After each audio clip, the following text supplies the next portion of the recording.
Jésus, durant son ministère terrestre, parcourait toutes les villes et tous les villages, prêchant et guérissant toute maladie et toute infirmité. C'est une œuvre dont l'Évangile nous recommande de suivre les traces. C'est d'ailleurs ce qui a motivé en 1961 la fondation de l'hôpital évangélique de Bembereke, l'HEB. Prenons une petite leçon d'histoire. Les missionnaires avaient en fait exploré la zone. Donc ils voulaient créer l'hôpital. Donc ils sont allés même dans la zone de Sinandé. Mais après d'exploration, ils sont finis par créer l'hôpital dans ce site à Bembereke parce qu'il y avait une source d'eau au niveau de la colline ici qui était un point important pour eux pour pouvoir créer vraiment un hôpital, puisque un hôpital a besoin de l'eau.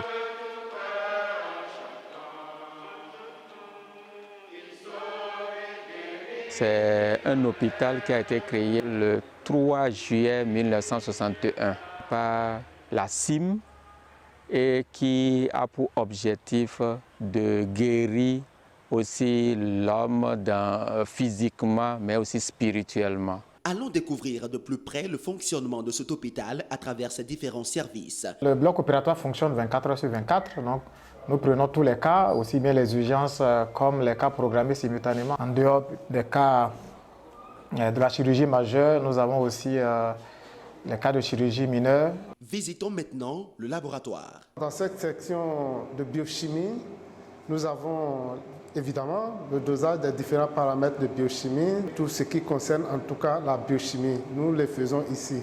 Puis dans la section de sérologie, nous avons les tests sérologiques tels que la recherche des hépatites, la syphilis, HIV et puis d'autres choses comme la CRP. Intéressons-nous à présent au système mis en place pour éviter les ruptures de poches de sang. Nous avons un partenariat avec les églises évangéliques qui nous invitent et 2 fois par semaine, nous allons là pour faire des prélèvements.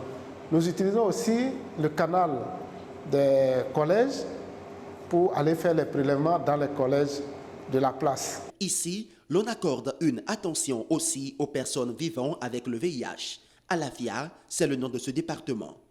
Une fois une personne reçoit son résultat de séropositif, c'est un peu difficile de suivre les soins, mais on a toute une équipe d'organisation qui permet de chercher même les patients s'ils ne sont pas venus pour les rendez-vous.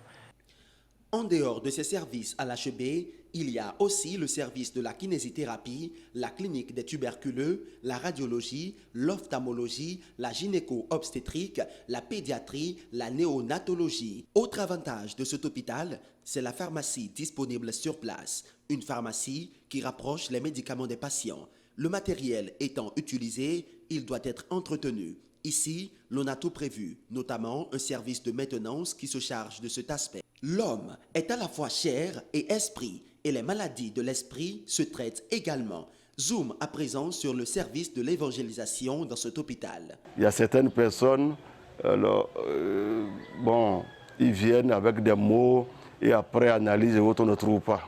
Alors les collègues, ensemble, on soutient la personne dans la prière, dans les conseils et ils se retrouvent sans même prendre des comprimés. Aujourd'hui, cet hôpital de référence, devenu hôpital de zone Bembereke-Sinandé en 2000, est géré par l'Union des Églises évangéliques du Bénin, UEEB. Pas étonnant que tout comme au temps des apôtres, la multitude accourt à la recherche de guérison. Vu le nombre de patients qui viennent, vraiment, ça sont débordés. Quand nous faisons aussi au niveau des consultations, nous avons une moyenne de 35 000 consultations par an. Les accouchements, nous tournons autour de 1700 par an, dont les césariennes tournent aussi autour de 850 par an. La chirurgie, nous avons la chirurgie mineure et la chirurgie majeure. Au niveau de la chirurgie majeure, la moyenne c'est de 1800 par an, et puis la chirurgie mineure, 5500. Pour venir en appui à l'équipe médicale et infirmières qui travaillent dans cet hôpital, nous avons des missions de l'étranger, notamment de la Suisse et de l'Allemagne et aussi de la Belgique.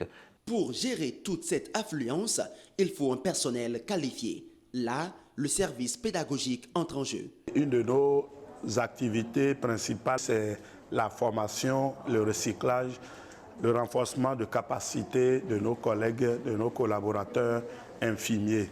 Le personnel étant formé, compétent et efficace, il va de soi que les soins administrés soient de qualité. Témoignage. Wallahi nembia barha gina wunti. Yo mu yiromin. Naga wi nagbiga boga kwa. Ma boga kwa ma hasia. Ma wi mi ga kole wi ndoganu ya kole kwa. Mon kmeoti. Mana wurama mo yo operation kwa. Ma bati yo dele. Mana yu ko kenindi. Tenwe dogane be wigia ukmeoti mo na guhon sera. Mon frère était malade tellement gravement. Bon, on l'a amené centre de santé de Liboussou, il nous a envoyé à Kandi. Donc de Kandi, on nous a envoyé ici. Et on remercie Dieu. Dieu remercie. Parce que ça s'est bien amélioré, quoi. Il a bien trouvé la santé maintenant. Comment les cas d'urgence sont gérés quand le patient n'a pas les moyens financiers sur le champ? Quand c'est une urgence, nous ne réclamons pas nécessairement quelque chose sur le patient. Et là, très souvent, nous prenons en charge le patient intégralement. Quand nous levons l'urgence, il peut maintenant s'acquitter de ce qu'il nous doit.